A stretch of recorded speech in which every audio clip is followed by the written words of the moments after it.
दोस्तों, एक युवक मोबाइल देख रहा था। मोबाइल पर बाढ़ की न्यूज आ रही थी। चारों तरफ हाहाकार मचा हुआ था। वो बाढ़ की न्यूज देखकर उसे अपने ससुराल की याद आने लगती है, क्योंकि एक साल वो भी ऐसे ही अपने ससुराल में फंस चुका था। हालांकि अब उस ससुराल से उसका रिश्ता खत्म हो चुका था, लेकिन उसे वो सब याद आने लगता है। तभी उसके सामने उसके ससुराल की ही खबर दिखाई जाती है, जहां पर सारे लोग फंसे हुए थे। और तभी अचानक से उसके पत्नी का इंटरव्यू भी आने लगता है। एक पत्रकार उससे पूछता है कि क्या हाल है। वो कहती है, क्या हाल है, बहुत परेशानी है, कोई सुध लेने वाला नहीं है, 2 दिन से कुछ खाए पिए नहीं है, लकड़ी वगैरह सब भीग गया है, हम लोग छत पर गुजारा कर रहे हैं, कुछ भी खाने पीने को नहीं है। अब दोस्तों, जब ये खबर वो युवक देखता है, अपने उस पत्नी का इंटरव्यू देखता है जिस पत्नी से वो 4 सालों से अलग रह रहा था, तो वो बड़ा भावुक हो जाता है। उसके आंखों में आंसू आ जाते हैं। वो सोचता है कि यार, कितनी वो परेशान है, चलो उसकी कुछ मदद ही कराते हैं। और वैसे भी उसके अपने ससुराल की याद तो उसको आ ही रही थी। दोस्तों, उसके बाद उससे रहा नहीं जाता, वहां से उठकर चल देता है। लेकिन जब वो उस जगह पर पहुंचता है, तो उसकी पत्नी जिंदगी और मौत के बीच में झूल रही थी, क्योंकि उसके साथ कुछ ऐसा हो गया था। दोस्तों, एक बहुत ही भावुक कर देने वाली कहानी। आइए जानते हैं पूरी कहानी इस वीडियो में। लेकिन वीडियो में आगे बढ़ने से पहले बस वही रिक्वेस्ट, वीडियो को लाइक कर दीजिए, चैनल को भी सब्सक्राइब कर लीजिए, ताकि मेरा हौसला बढ़ता रहे। दोस्तों, ये कहानी है बिहार के भागलपुर की। बात है 2024 की, जब गंगा नदी पूरे उफान पर थी और पूरा भागलपुर बाढ़ की चपेट में था। और इन सब की समाचार जो है टीवी पर, मोबाइल पर दिखाई जा रही थी। तो एक युवक जिसका नाम कुंदन होता है, वो भी समाचार देख रहा था। उसके सामने जो है लोग त्राहिमाम त्राहिमाम कर रहे थे। और तभी उसके ससुराल की खबर आ जाती है। कोई कैमरामैन उसके घर पे फोकस करता है। उसके ससुराल के घर पे, एक कमरे का वो घर था, और छत पर जो है बहुत सारे लोग जमा थे, जो भी उसके ससुराल के परिवार के लोग थे। उसकी पत्नी जो है वो पानी से उतर कर आती है, और छाती भर पानी में एक पत्रकार को इंटरव्यू देती है। पत्रकार उससे पूछता है, वो अपनी सारी परेशानी बताती है कि अब तो लग रहा है कि बचेंगे ही नहीं, क्योंकि बहुत ही परेशानी है, बहुत तबाही मची हुई है। जब कुंदन ये खबर देखता है, तो दोस्तों अब उससे रहा नहीं जाता। पहली बार वो 4 सालों के बाद अपनी उस तलाकशुदा पत्नी को देखता है, जिसका नाम मालती होता है।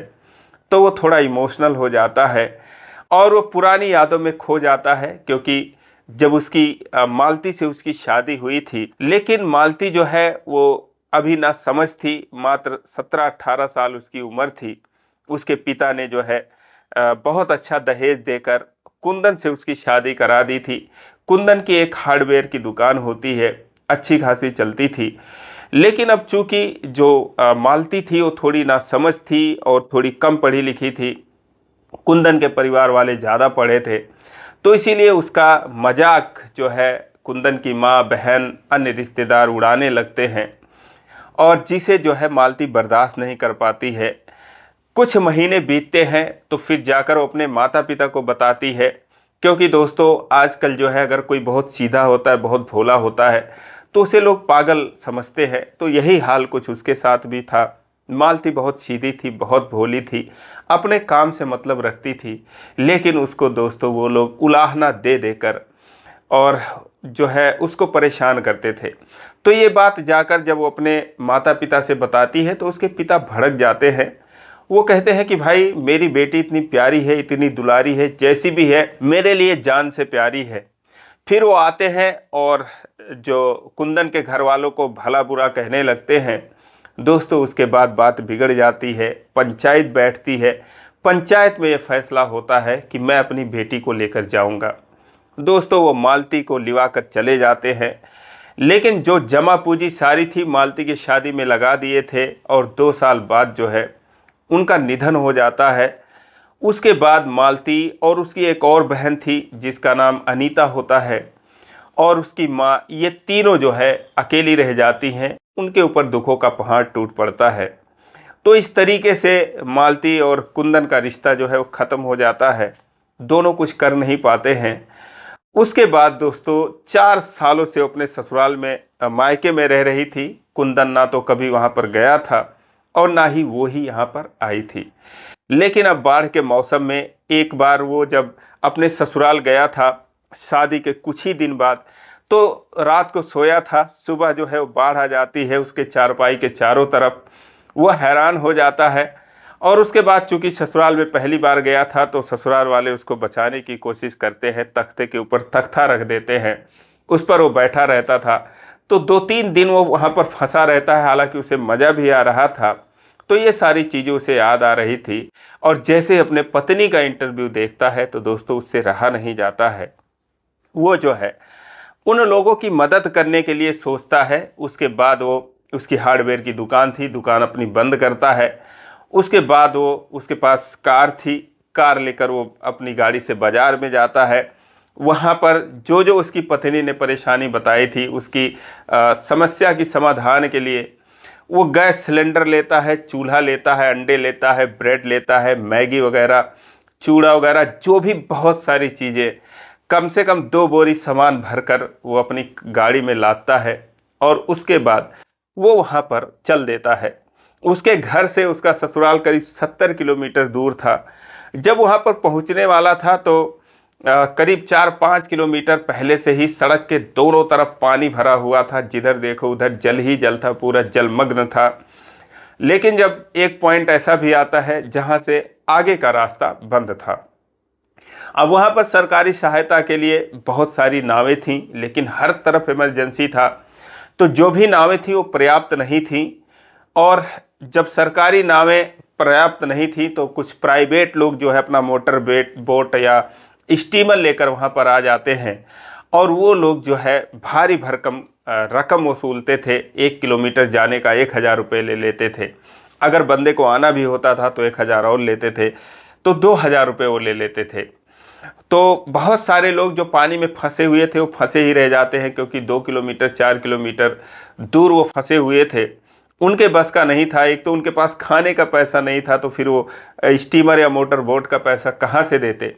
फिलहाल ये जाता है और पानी के किनारे जो है कुछ दूरी पर अपनी गाड़ी खड़ी करता है, सामान सारा उतारता है और एक मोटर बोट वाले से बातचीत करता है। कहता भाई मुझे वहाँ पर जाना है, 2 किलोमीटर उसका वो ससुराल था। वो कहता है कि भाई 2000 रुपये जाने के, 2000 आने के लगेंगे। कहता है ठीक है यार। सारा सामान लाता है, सामान के भी वो पैसे लेता है और उसके बाद फिर जब वो वहाँ पहुँचता है दोस्तों, एक कमरे का घर था, चारों तरफ से पानी से घिरा हुआ था। जैसे उसको वो नज़दीक पहुँचता है तो उसकी सास और अनीता जो थी और जो मालती थी, ये तीनों छत पर थीं। जैसे उसको देखती है तो मालती जो है वो इमोशनल हो जाती है, उसके आंखों में आंसू आ जाते हैं।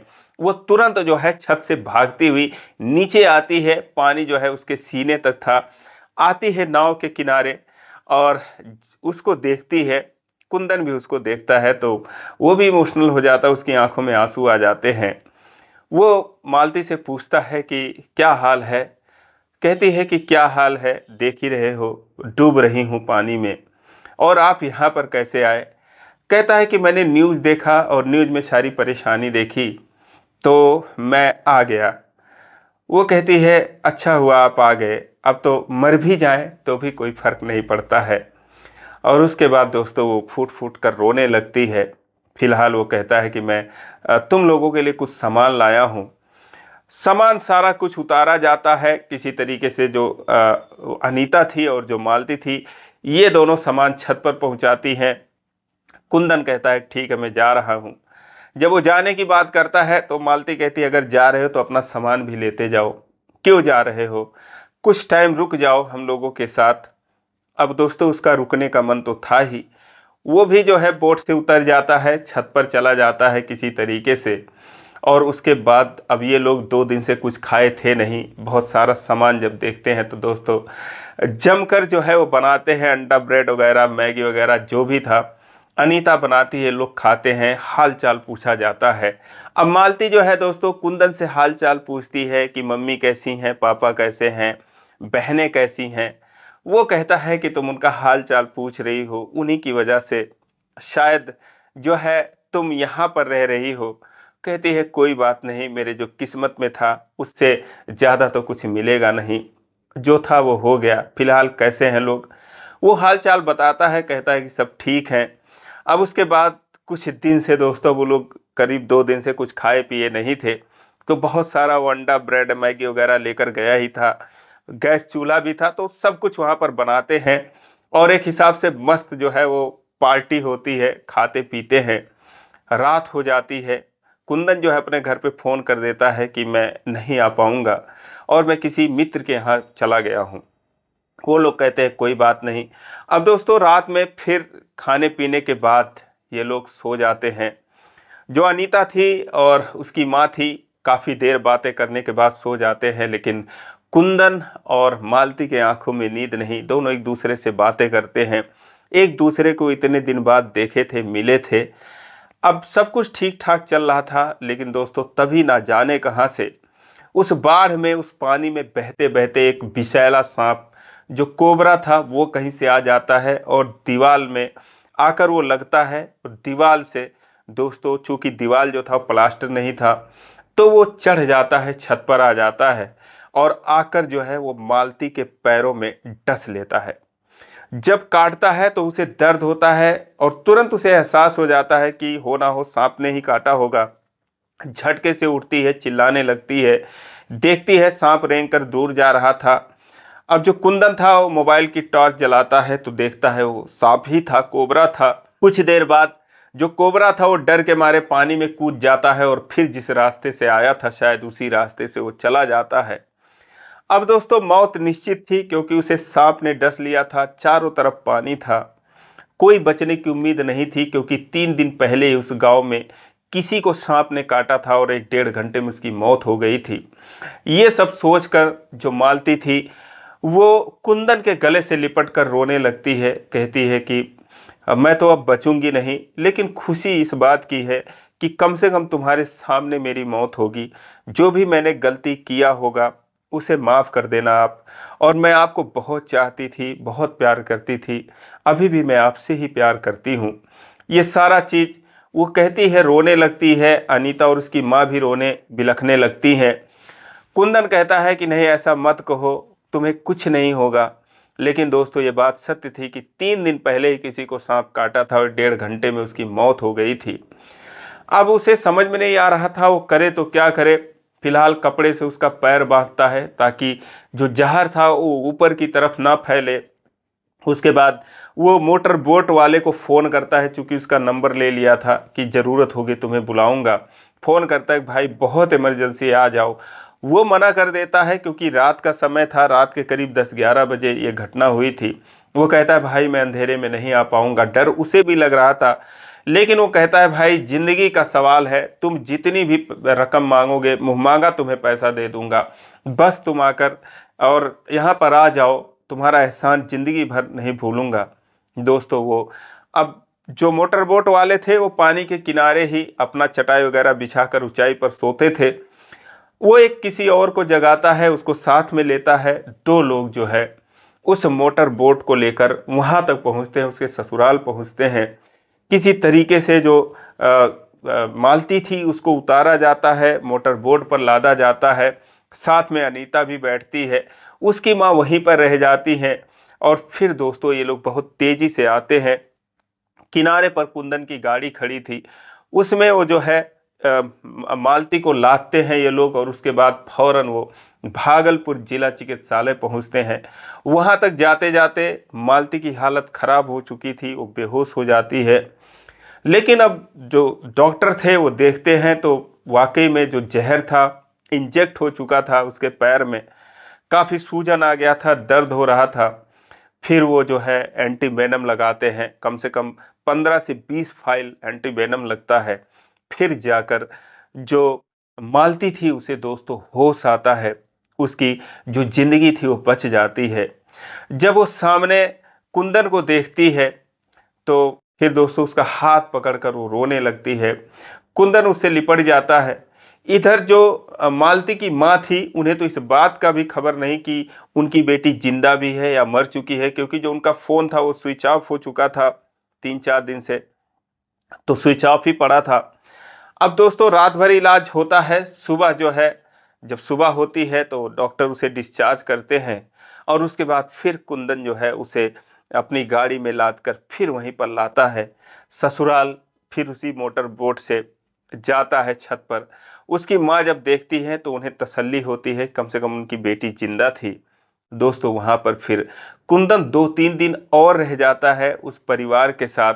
2-3 दिन में दोस्तों जो गंगा का जलस्तर था वो हट जाता है, थोड़ा घट जाता है। लेकिन इन 2-3 दिनों में जो मालती और कुंदन का रिश्ता था वो दोस्तों बढ़ जाता है, बहुत ही गहरा हो जाता है। दोनों पति पत्नी तो थे ही। और उसके बाद अब कुंदन जो है जब 2-3 दिन बीत जाता है, जाने की उसकी बारी थी, तो मालती से कहता है कि क्या तुम चलोगी मेरे साथ? दोस्तों वो तुरंत तैयार हो जाती है, अपने कपड़े समेटती है, कहती है कि हाँ मैं चलूँगी और चाहे जैसे रखोगे मैं रहूँगी तुम्हारे साथ। और दोस्तों दोनों का प्यार जो था एकदम अटूट था और पवित्र था, इसीलिए शायद 4 साल बाद दोनों मिलते हैं और मौत के मुँह से मालती को कुंदन खींच कर बाहर ले आता है। दोस्तों उसके बाद फिर दोनों वहाँ से जाते हैं, अपने घर पर जाते हैं। घर वाले कुछ नहीं कहते क्योंकि इन 4 सालों में कुंदन पूरी तरीके से अपना वो अपने पैरों पर खड़ा हो चुका था, इसीलिए कोई विरोध नहीं कर पाता है। और 2024 से दोस्तों 2025 चल रहा है।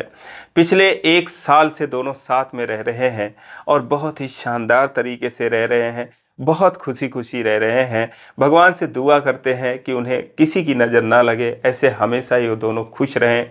दोस्तों अगर कुंदन नहीं होता तो शायद मालती नहीं बचती और इस अद्भुत प्रेम कहानी को मैं आपके सामने सुना भी नहीं पाता।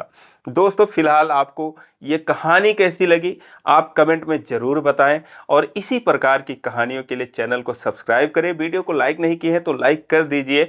फिर मिलेंगे अगले वीडियो में, तब तक के लिए जय हिंद।